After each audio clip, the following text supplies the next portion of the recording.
Hello friends, book Taylor पर आप सभी का स्वागत है।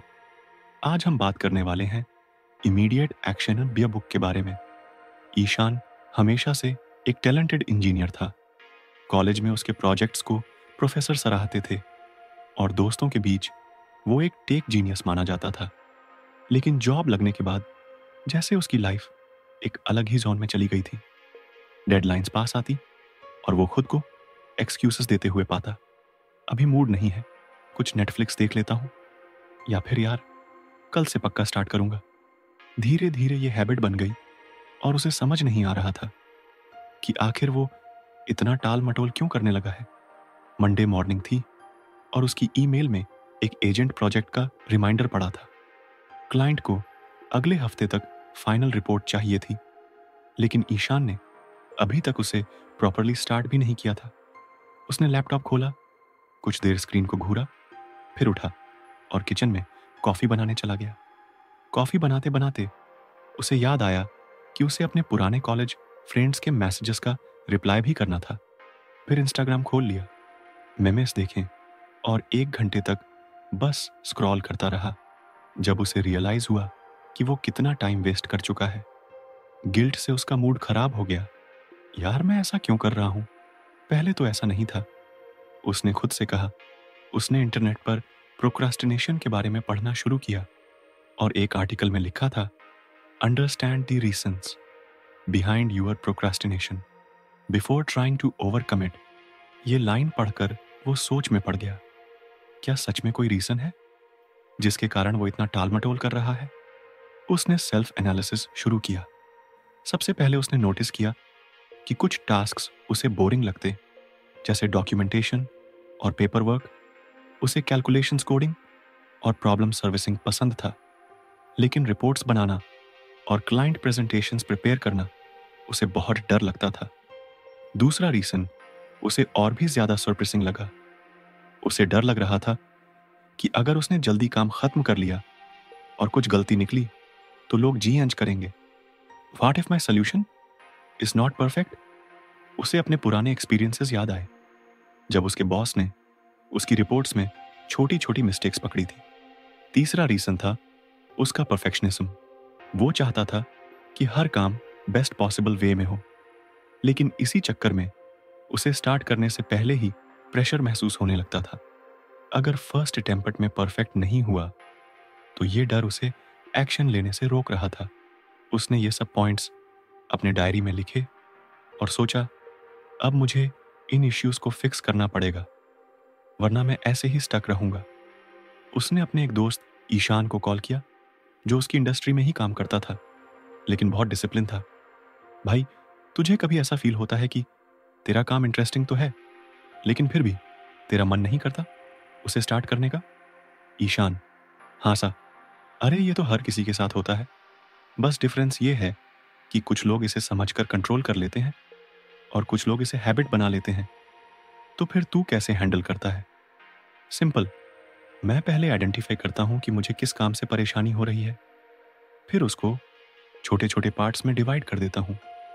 सबसे पहले वो आसान पार्ट करता हूँ जिससे मोमेंटम बने। ईशान को ये आइडिया अच्छा लगा। उसने सोचा कि अगर वो पूरे रिपोर्ट प्रिपरेशन को एक ही बार में करने की सोचता रहेगा तो ऑब्वियसली उसे ओवरवेलमिंग लगेगा। अगर वो इसे छोटे स्टेप्स में बांटे, पहले सिर्फ डेटा कलेक्ट करे, फिर रफ ड्राफ्ट बनाए, फिर उसे रिफाइन करे, तो शायद काम आसान लगेगा। नेक्स्ट डे उसने एक्सपेरिमेंट करने का सोचा। सुबह उठते ही सबसे पहले उसने रिपोर्ट ओपन की और बस 5 मिनट के लिए डेटा ऑर्गेनाइज करने लगा। कुछ ही देर में उसे महसूस हुआ कि उसका रेसिस्टेंस कुछ कम हो रहा है। फिर उसने सोचा, चलो बस एक पैराग्राफ ड्राफ्ट कर लेता हूँ, और वो भी हो गया। उसका डर धीरे धीरे कम होने लगा। उसे समझ आया कि सबसे मुश्किल पार्ट होता है काम स्टार्ट करना। एक बार स्टार्ट कर लिया तो मोमेंटम खुद ब खुद बिल्ड होने लगता है। अभी पूरी प्रॉब्लम सॉल्व नहीं हुई थी, लेकिन कम से कम उसे समझ आ गया था कि प्रोक्रेस्टिनेशन सिर्फ लजीनेस नहीं होती, उसके पीछे कुछ डीपर रीजंस होते हैं। उसने डिसाइड किया कि वो धीरे धीरे अपनी इस हैबिट को कंट्रोल में लाएगा। अभी उसके सफ़र की शुरुआत ही हुई थी। ईशान को अब समझ आ गया था कि उसका प्रोक्रास्टिनेशन सिर्फ आलस नहीं था, बल्कि उसके दिमाग में भरा हुआ क्लटर था जो उसे आगे बढ़ने से रोक रहा था। लेकिन अब भी वो पूरी तरह उस पैटर्न से बाहर नहीं निकल पाया था। कभी कभी फिर से वही पुरानी आदतें पकड़ लेती, काम करने बैठता, लेकिन बीच में कोई नया थॉट आ जाता और वो दूसरी चीजों में भटक जाता। उसे अब एक और चीज क्लियर हो रही थी, सिर्फ एक्सटर्नल चीजों को मैनेज करने से कुछ नहीं होगा, उसे अपने दिमाग का क्लटर भी साफ करना होगा। एक शाम जब वो अपनी डेस्क पर बैठा था, उसने गौर किया कि उसके आसपास कितना सारा फिजिकल क्लटर पड़ा था। पुराने बिल्स, आधे लिखे हुए नोट्स, पिछले साल के कॉन्फ्रेंस के ब्रोचर्स, कुछ रैंडम पेपर्स, सब कुछ यूं ही फैला हुआ था। उसे याद आया कि एक बार उसने कहीं पढ़ा था कि एक्सटर्नल क्लटर मेंटल क्लटर को बढ़ा देता है। उसने फैसला किया कि सबसे पहले वो अपनी वर्क स्पेस को साफ करेगा। वो उठा, एक बड़ी सी खाली बॉक्स ली और जो भी चीज उसे जरूरी नहीं लगी सब उसमें डालने लगा। कुछ चीजें रखनी जरूरी थी, लेकिन उनका कोई प्रॉपर प्लेस नहीं था। उसने सोचा कि यही तो उसकी पूरी लाइफ में भी हो रहा था। कुछ इंपॉर्टेंट थॉट्स थे, लेकिन वो इधर उधर बिखरे पड़े थे, जिसकी वजह से उसकी क्लैरिटी खराब हो रही थी। जब उसका डेस्क साफ हो गया तो उसे एक अजीब सी सेटिस्फैक्शन महसूस हुई। पहली बार उसकी टेबल पर सिर्फ लैपटॉप, एक नोटबुक और एक कॉफी मग रह गए थे। फिर उसने सोचा कि सिर्फ फिजिकल क्लटर नहीं, उसके दिमाग में भी बहुत सारी अनफिनिश्ड चीजें भरी पड़ी थीं। कुछ ऐसे काम जो उसने शुरू तो किए थे लेकिन कभी पूरे नहीं किए, कुछ ऐसे डिसीजंस जो उसने टाल दिए थे, और कुछ ऐसे गोल्स जिन पर उसने कभी एक्शन ही नहीं लिया। उसने अपनी डायरी निकाली और सारे ऐसे टास्क लिखने शुरू किए जिन्हें उसने कभी पूरा नहीं किया था। लिस्ट लंबी होती गई। कुछ पुराने ईमेल्स का रिप्लाई करना, कुछ फ्रेंड्स से कॉल करने का प्लान था जो कभी हो ही नहीं पाया, एक प्रोग्रामिंग कोर्स जो उसने ज्वाइन किया था लेकिन हाफ वे छोड़ दिया था, कुछ ऐसे पर्सनल गोल्स जिनके बारे में सोचा था लेकिन कुछ किया नहीं। जब उसने पूरी लिस्ट देखी तो उसे लगा जैसे उसके दिमाग में हर वक्त ये सब एक बैकग्राउंड नॉइज की तरह चल रहा था, जिसे वो कभी प्रॉपरली नोटिस नहीं कर रहा था। ये सारी इनकम्प्लीट चीजें उसे मेंटली एक्सहॉस्टेड कर रही थीं और वो खुद भी नहीं समझ पा रहा था कि उसका दिमाग इतना हैवी क्यों महसूस करता है। उसने डिसाइड किया कि अब वो एक एक करके इन सारे पेंडिंग कामों को पूरा करेगा। सबसे पहले उसने वो ईमेल्स भेजी जो उसे महीनों पहले भेजनी थी। फिर उसने उन दो दोस्तों को कॉल किया जिनसे वो बहुत समय से बात नहीं कर पाया था। हर बार जब वो एक छोटा सा इनकम्प्लीट टास्क पूरा करता, उसे अपने दिमाग में कुछ सी रिलीफ महसूस होती। फिर उसने अपने पुराने कोर्स को देखा जो उसने हाफ छोड़ दिया था। उसे याद आया कि जब उसने वो कोर्स शुरू किया था तब कितना एक्साइटेड था, लेकिन बीच में कुछ और एजेंट काम आ गए और उसने उसे टाल दिया था। उसने सोचा कि अगर वो इसे पूरा नहीं करना चाहता तो उसे ऑफिशियली ड्रॉप करना चाहिए, ताकि उसके दिमाग में ये एक ओपन लूप की तरह ना रहे। उसने कोर्स के डैश बोर्ड में जाकर देखा और सोचा, चलो कम से कम एक मॉड्यूल तो कंप्लीट कर लेता हूं, और उसने वो शुरू कर दिया। उसे खुद भी यकीन नहीं हो रहा था कि जिस काम को वो महीनों से टाल रहा था, उसे बस स्टार्ट करने की देर दी। धीरे धीरे उसने महसूस किया कि उसका माइंड पहले से ज्यादा क्लियर हो रहा था। अब जब वो अपने एक्चुअल गोल्स पर काम करता तो वो ज्यादा फोकस्ड महसूस करता। उसे पहले जो ओवरवेल महसूस होता था वो कम होने लगा था।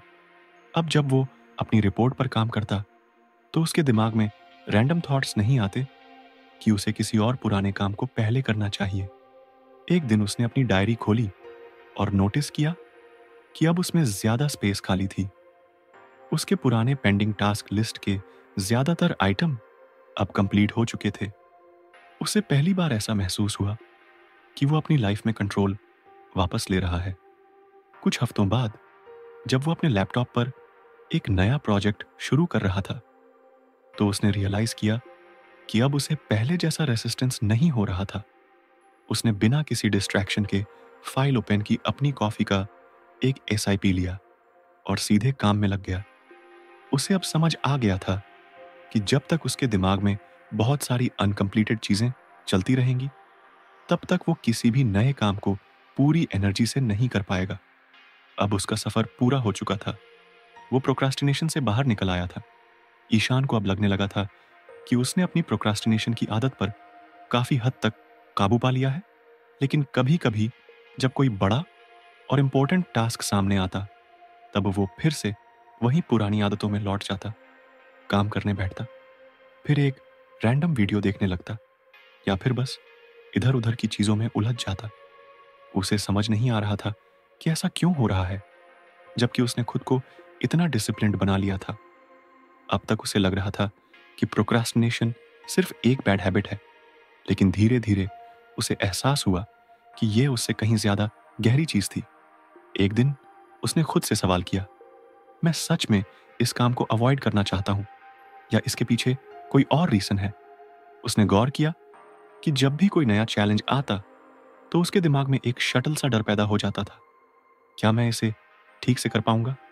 जब उसने अपनी पिछली आदतों को एनालाइज किया, तो उसे एहसास हुआ कि उसकी प्रोक्रास्टिनेशन का एक बहुत बड़ा कारण सेल्फ डाउट था।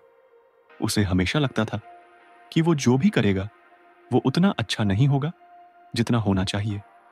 उसे अपने कॉलेज के दिन याद आए, जब वो कोडिंग कॉम्पिटिशन्स में भाग लेता था। एक बार उसने एक बहुत ही कॉम्प्लेक्स प्रॉब्लम को सॉल्व करने की कोशिश की थी, लेकिन लास्ट मोमेंट पर उसकी कोडिंग में एरर आ गई थी और उसने हार मान ली थी। उस दिन के बाद से वो हर बार किसी डिफिकल्ट टास्क को शुरू करने से पहले ही हेसिटेट करने लगा था। उसे डर रहता था कि अगर उसने काम शुरू किया और गलती हो गई, तो लोग जीएनएस करेंगे। यही सोच उसे एक्शन लेने से रोक देती थी। उसे एहसास हुआ कि प्रोक्रास्टिनेशन सिर्फ टाइम मैनेजमेंट का इश्यू नहीं था, बल्कि उसके दिमाग के अंदर एक डीपली राउटेड फियर था, नॉइस। वो सिर्फ बोरिंग या डिफिकल्ट टास्क्स को अवॉइड नहीं कर रहा था, बल्कि वो उन सिचुएशन से बच रहा था जहां उसे अपनी कैपेबिलिटीज को प्रूव करना होता। कहीं ना कहीं वो फेल्योर को लेकर इतना कॉशियस हो गया था कि उसने रिस्क लेना ही बंद कर दिया था। अब जब उसे ये समझ आ गया कि उसकी प्रोक्रास्टिनेशन की जड़ क्या है, तो उसने इसे सही तरीके से हैंडल करने का फैसला किया। उसने सबसे पहले ये मान लिया कि हर बार परफेक्ट रिजल्ट देना जरूरी नहीं है। अगर कोई काम सही से नहीं होता, तो इसका मतलब ये नहीं कि उसने पूरी कोशिश नहीं की। उसने खुद को याद दिलाया कि फेल्योर भी लर्निंग का एक पार्ट है। अब जब भी उसे किसी मुश्किल टास्क को शुरू करने में रेसिस्टेंस महसूस होता, तो वो खुद से एक सिंपल सवाल पूछता, मैं इस काम को जेन्युइनली नहीं करना चाहता या मैं सिर्फ इससे डर रहा हूं? अगर जवाब ये होता कि वो डर रहा है, तो वो जानबूझकर खुद को उस डिस्कम्फोर्ट में डाल देता। उसने महसूस किया कि जब भी वो किसी डर का सामना करता, तो वो धीरे धीरे कम होने लगता था। एक दिन उसकी कंपनी में एक नया प्रोजेक्ट आया, जिसमें उसे एक पूरी नई टेक्नोलॉजी पर काम करना था। पहले इंस्टिंक्ट के तौर पर उसने सोचा कि वो इस काम को कुछ देर बाद शुरू करेगा, लेकिन फिर उसने खुद से पूछा, क्या मैं इसे टाल रहा हूं क्योंकि मुझे ये बोरिंग लग रहा है, या क्योंकि मुझे डर है कि मैं इसे ठीक से नहीं कर पाऊंगा? जवाब साफ था, उसे डर था कि वो इसे अच्छे से नहीं कर पाएगा। इस बार उसने अपनी स्ट्रैटेजी बदली। उसने खुद से कहा कि वो इस काम को सिर्फ 10 मिनट के लिए करेगा, बिना ये सोचे कि इसका आउटकम क्या होगा। उसने प्रोजेक्ट ओपन किया, डॉक्यूमेंटेशन पढ़ना शुरू किया और कोडिंग के कुछ बेसिक स्टेप्स लिखे। उसे लगा कि ये उतना भी मुश्किल नहीं था जितना उसने सोचा था। धीरे धीरे वो उस काम में इतना एंग्रोसेड हो गया कि घंटों बीत गए और उसे पता भी नहीं चला। उसे अब समझ आ रहा था कि असली प्रॉब्लम काम इटसेल्फ नहीं था, बल्कि उसका दिमाग, जो पहले से ही डर बना लेता था। अब उसने अपनी पुरानी माइंडसेट को पूरी तरह से चेंज कर लिया था। वो जानता था कि प्रोक्रास्टिनेशन से पूरी तरह से छुटकारा पाना नामुमकिन है, लेकिन अब उसे इससे डील करना आ गया था। जब भी उसे कोई नया काम इंटिमिडेटिंग लगता, वो खुद को एक सिंपल रिमाइंडर देता, बस शुरू कर, बाकी चीजें अपने आप ठीक हो जाएंगे। अब वो खुद को फाइललेस और मिस्टेक से बचाने के बजाय उनसे सीखने के लिए तैयार करने लगा था। एक दिन जब उसने अपनी डायरी खोली तो उसने नोटिस किया कि उसकी पुरानी टू डू लिस्ट्स में जितने भी अनफिनिश्ड टास्क्स थे वो अब पूरे हो चुके थे। उसका दिमाग पहले से कहीं ज्यादा क्लियर था और अब उसे अपनी एबिलिटीज पर भरोसा भी होने लगा था। उसने रियलाइज किया कि असली बदलाव तब आता है जब हम अपनी प्रॉब्लम्स को सिर्फ सरफेस लेवल पर नहीं बल्कि उनकी जड़ तक जाकर समझते हैं। अब वो पहले जैसा नहीं रहा था। ईशान ने जब अपनी पुरानी आदतों पर नजर डाली तो उसे एहसास हुआ कि उसकी प्रोक्रास्टिनेशन की असली वजह सिर्फ डर या आलस नहीं थी, बल्कि एक और चीज थी जो बार बार उसे पीछे खींच रही थी। कन्फ्यूजन। उसे अक्सर समझ ही नहीं आता था कि उसे करना क्या है। उसके सामने कई सारे टास्क होते, लेकिन वो तय नहीं कर पाता कि कहां से शुरू करें, किस चीज पर ज्यादा ध्यान दे और क्या सच में जरूरी है। कभी कभी वो पूरे दिन कुछ करने की सोचता रहता, लेकिन अंत में कुछ भी नहीं कर पाता।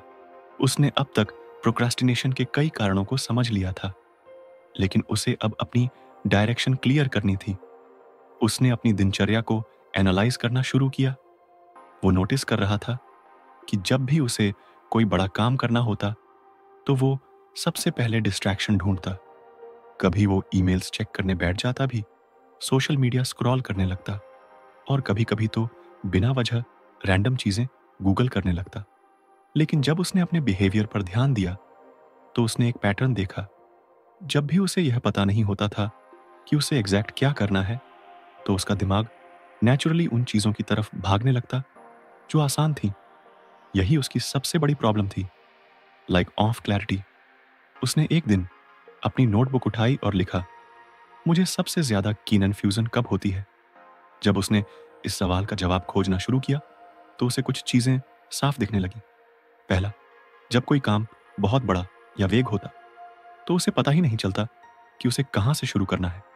दूसरा, जब बहुत सारे छोटे छोटे टास्क इकट्ठा हो जाते तो वो ओवरवेलम्ड हो जाता और कुछ भी नहीं करता। तीसरा, जब उसके पास कोई क्लियर प्रायोरिटी नहीं होती तो उसका दिमाग हर काम को इक्वल इंपॉर्टेंस देने लगता और फिर वो कुछ भी नहीं कर पाता।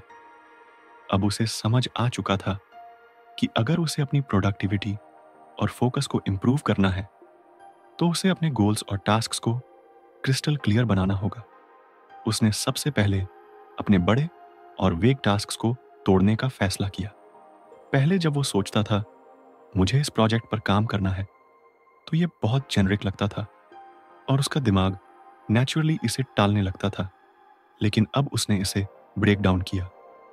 आज मुझे इस प्रोजेक्ट का रिसर्च पार्ट कंप्लीट करना है, कल मुझे इसका फर्स्ट ड्राफ्ट लिखना है और परसों मुझे इसे रीफैन करना है। इस तरीके से जब उसने अपने गोल्स को छोटे एक्शनेबल स्टेप्स में डिवाइड किया तो उन्हें शुरू करना बहुत आसान लगने लगा। दूसरी चीज जो उसने की वो थी प्रायोरिटी सेट करना। पहले वो रैंडमली कोई भी टास्क उठा लेता और फिर बीच में किसी और काम की तरफ ध्यान भटक जाता। लेकिन अब उसने हर सुबह 5 मिनट निकालकर सिर्फ ये सोचना शुरू किया कि उसकी टॉप 3 प्रायोरिटीज क्या है। ये सिंपल सा बदलाव उसकी प्रोडक्टिविटी को पूरी तरह बदलने लगा। अब जब भी वो काम करता तो उसे पता होता कि सबसे पहले किस चीज पर ध्यान देना है। इससे उसका माइंड क्लियर रहने लगा और वो ज्यादा कॉन्फिडेंट फील करने लगा। एक और चीज जो उसने अपनाई वो थी मेंटल क्लटर क्लीन अप। उसने ऑब्जर्व किया कि उसके दिमाग में हमेशा बहुत सारी चीजें चलती रही थी। कभी उसे याद आता कि उसे किसी दोस्त को कॉल करना था, कभी उसे किसी पुराने ईमेल का रिप्लाई देने की चिंता होती, तो कभी कोई रैंडम आइडिया आ जाता जिसे वो भूलना नहीं चाहता था। पहले वो इन चीजों को सिर्फ अपने दिमाग में रखता था, लेकिन अब उसने एक सिंपल टेक्निक अपनाई। हर छोटे या बड़े थॉट को एक जगह लिखना। उसने एक नोटपैड रखना शुरू किया जिसमें वो दिन भर में आने वाले हर रैंडम थॉट को नोट कर लेता। इससे उसका दिमाग फ्री हो गया और जब भी वो किसी काम पर फोकस करता तो उसे बैकग्राउंड में चलने वाली बाकी चीजों की चिंता नहीं होती। नॉइज धीरे धीरे उसने क्लैरिटी को अपनी डेली हैबिट बना लिया। अब जब भी उसे कोई नया काम मिलता तो वो सबसे पहले ये सोचता कि इसे सबसे छोटे स्टेप में कैसे डिवाइड किया जाए। अगर कोई टास्क अनक्लियर लगता तो वो पहले उसकी पूरी जानकारी लेता और फिर शुरू करता।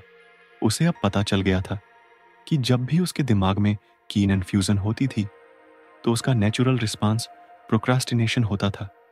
लेकिन जब उसने अपनी टास्क्स ऑनर गोल्स को क्लियर कर दिया तो उसकी ये आदत खुद ही कम होने लगी। कुछ हफ्तों बाद उसने नोटिस किया कि अब उसकी लाइफ पहले से कहीं ज्यादा सॉर्टेड लग रही थी। उसकी पेंडिंग टास्क की लिस्ट छोटी हो गई थी, उसके डेली गोल्स क्लियर थे और सबसे बड़ी बात, उसे अब काम शुरू करने में रेसिस्टेंस नहीं होता था। उसे वो दिन याद आया जब वो हर काम को टालता रहता था और अब वो हर मॉर्निंग बिना किसी हेजिटेशन के अपने मोस्ट इंपॉर्टेंट टास्क पर काम करना शुरू कर देता था। दिन जब उसने अपनी पुरानी नोटबुक उठाई तो उसने वो पेज देखे जिनमें उसने अपनी संघर्ष लिखी थी। देरी करना, आत्मसंदेह भार, स्पष्टता की कमी। उसे एहसास हुआ कि उसने कितना लंबा सफर तय किया है। अब वो अपने गोल्स को लेकर कॉन्फिडेंट था, उसका दिमाग क्लटर फ्री था और सबसे बड़ी बात, उसे अब खुद पर भरोसा था। उसने नोटबुक बंद की, एक गहरी सांस ली और मुस्कुराया। उसकी जर्नी अब पूरी हो चुकी थी। ईशान को अब यह समझ आ गया था कि क्लैरिटी होने से ही काम आसान नहीं होता, बल्कि उसे पूरा करने के लिए डीप फोकस भी चाहिए। क्नॉइस कई बार ऐसा होता था कि वो काम शुरू तो कर देता, लेकिन कुछ देर बाद ही उसका ध्यान भटक जाता। कभी फोन की कोई नोटिफिकेशन आ जाती, कभी कोई नया ईमेल दिख जाता, तो कभी उसके दिमाग में अचानक कोई और काम करने का ख्याल आ जाता। वो सोचता था कि बस 5 मिनट के लिए दूसरी चीज देख ले, लेकिन फिर वो 5 मिनट आधे घंटे में बदल जाते और उसका मोमेंटम टूट जाता। उसे एहसास हुआ कि अगर उसे अपनी प्रोडक्टिविटी को नेक्स्ट लेवल तक ले जाना है तो उसे लेजर शार्प फोकस डेवलप करना होगा। उसने सबसे पहले डिस्ट्रक्शन को कंट्रोल करने का सोचा। उसने नोटिस किया कि उसका सबसे बड़ा डिस्ट्रक्शन था उसका फोन। जब भी वो किसी काम में फंसता तो उसका दिमाग नेचुरली फोन की तरफ चला जाता। जैसे ही वो नोटिफिकेशंस चेक करता, फिर इंस्टाग्राम, फिर यूट्यूब और फिर किसी ना किसी रैंडम आर्टिकल में खो जाता क्नॉइस।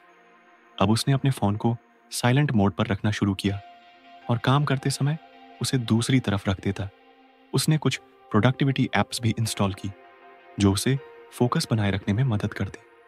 इसके बाद उसने अपने वर्क एनवायरनमेंट पर ध्यान दिया। उसने देखा कि उसके डेस्क पर बहुत सारी चीजें होती थीं जो उसका ध्यान भटकाती थीं।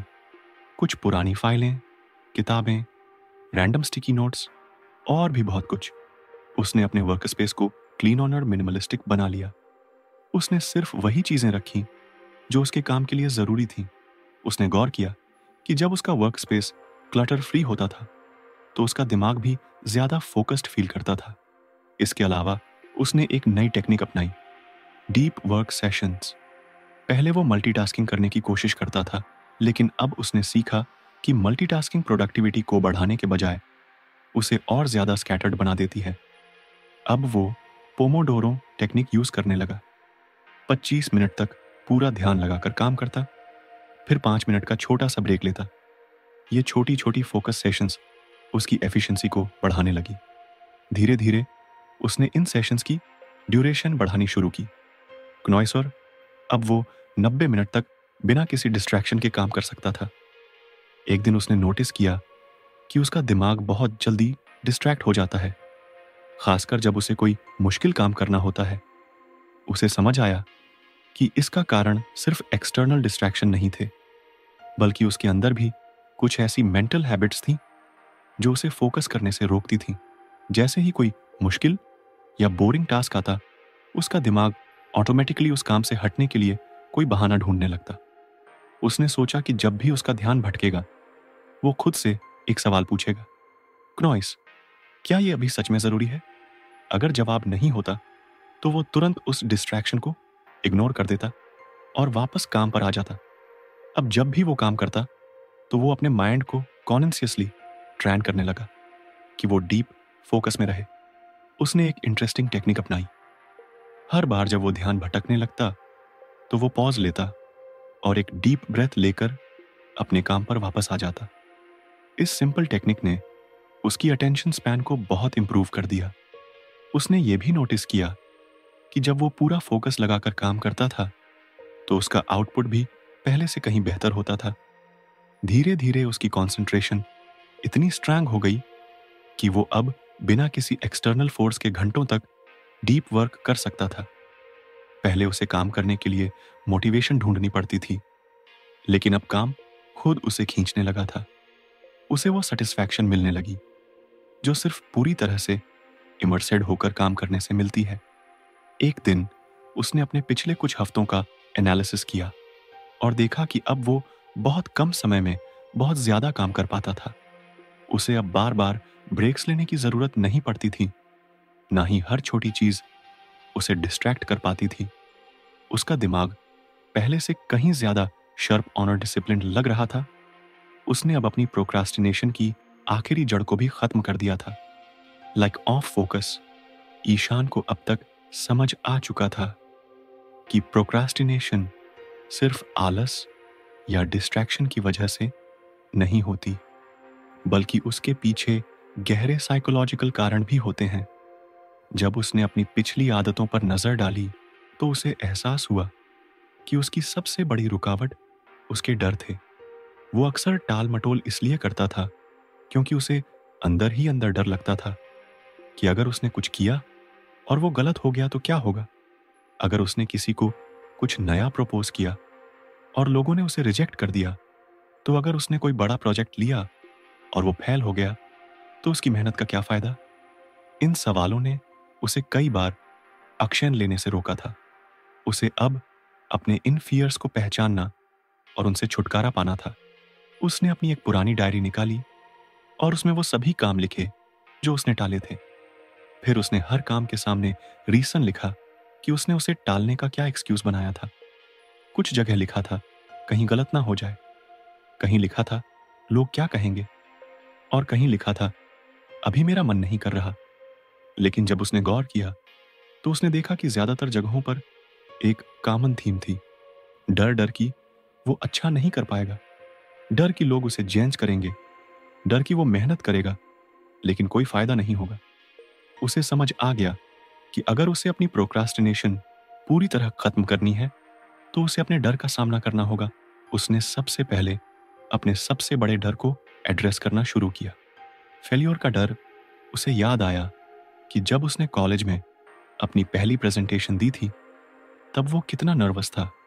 उसे लगा था कि अगर वो एक भी गलती करेगा तो सब उसका मजाक उड़ाएंगे। लेकिन जब प्रेजेंटेशन खत्म हुई तो उसे एहसास हुआ कि लोग उतना ध्यान ही नहीं देते जितना वो सोचता था।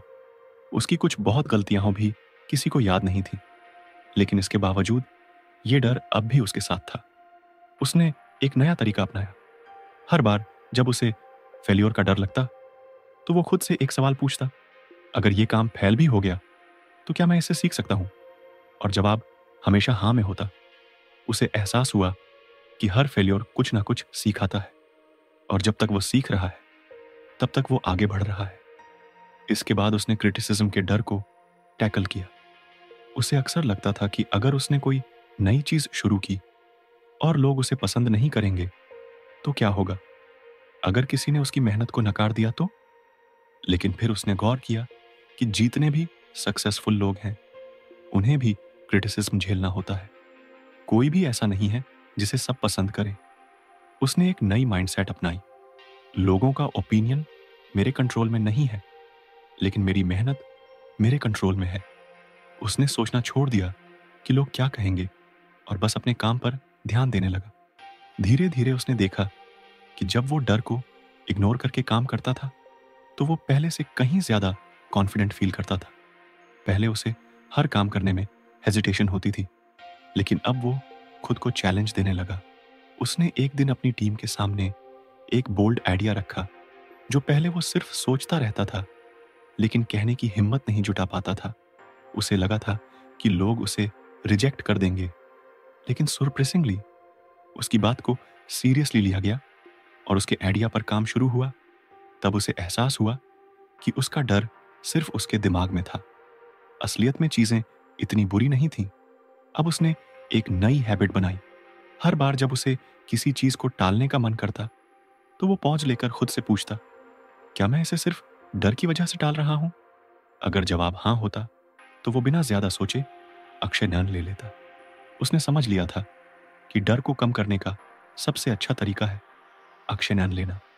जितना वो अपने डर के खिलाफ जाता, उतना ही वो कमजोर होता जाता।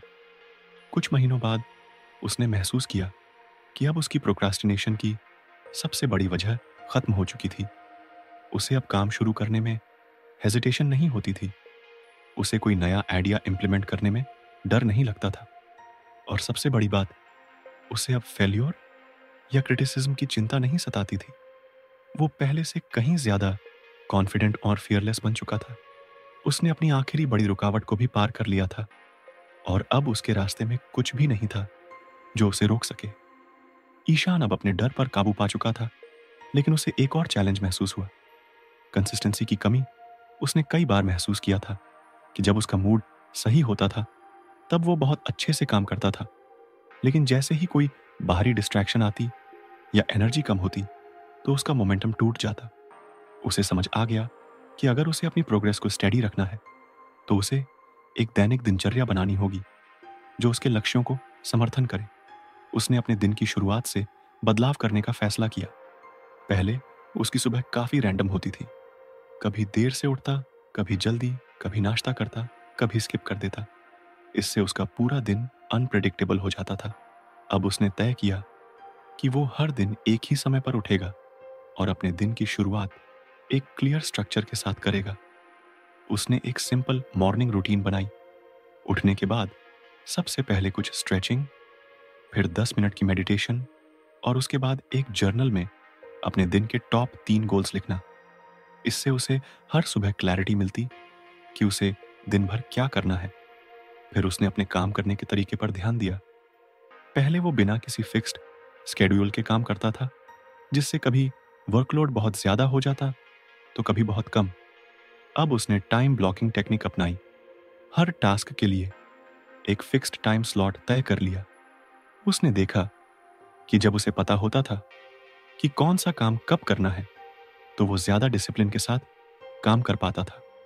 उसने अपने सबसे चुनौतीपूर्ण कार्यों को सुबह के समय रखा, जब उसकी एनर्जी सबसे ज्यादा होती थी, और मीटिंग्स या ईमेल्स को दिन के दूसरे हिस्से में शिफ्ट कर दिया। उसने ये भी नोटिस किया कि एक स्ट्रक्चर्ड डे के बावजूद मोटिवेशन हर दिन सेम नहीं होती। कभी कभी मन करता था कि सब कुछ छोड़कर बस आराम किया जाए, लेकिन अब उसने एक नई अप्रोच अपनाई। मोटिवेशन पर भरोसा मत करो, डिसिप्लिन बिल्ड करो। उसने देखा कि जब वो बिना सोचे समझे बस अपनी रूटीन को फॉलो करता था, तो धीरे धीरे उसका दिमाग उस स्केड्यूल का आदी हो गया और उसे काम करने के लिए किसी एक्स्ट्रा मोटिवेशन की जरूरत नहीं पड़ी। अब वो हैबिट ड्राइवन हो चुका था, न कि मूड ड्राइवन। शाम को उसने एक विंड डाउन रूटीन भी बना ली। पहले वो रैंडमली लेट नाइट तक कुछ भी करता रहता, कभी सोशल मीडिया, कभी टीवी, कभी कोई मूवी। बट अब उसने तय किया कि वो सोने से पहले एक आवर का स्क्रीन फ्री टाइम रखेगा। वो या तो कोई अच्छी बुक पढ़ता या अगले दिन की प्लानिंग करता। इससे उसकी नींद भी बेटर होने लगी और अगले दिन के लिए उसकी एनर्जी भी है रहती।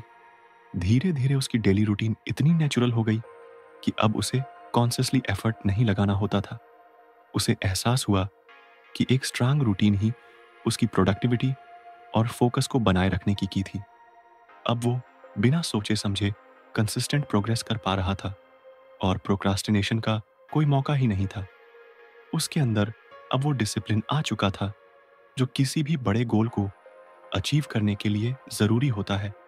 ईशान ने अब तक अपने प्रोक्रास्टिनेशन के लगभग हर पहलू को समझ लिया था और उन पर काम भी कर रहा था।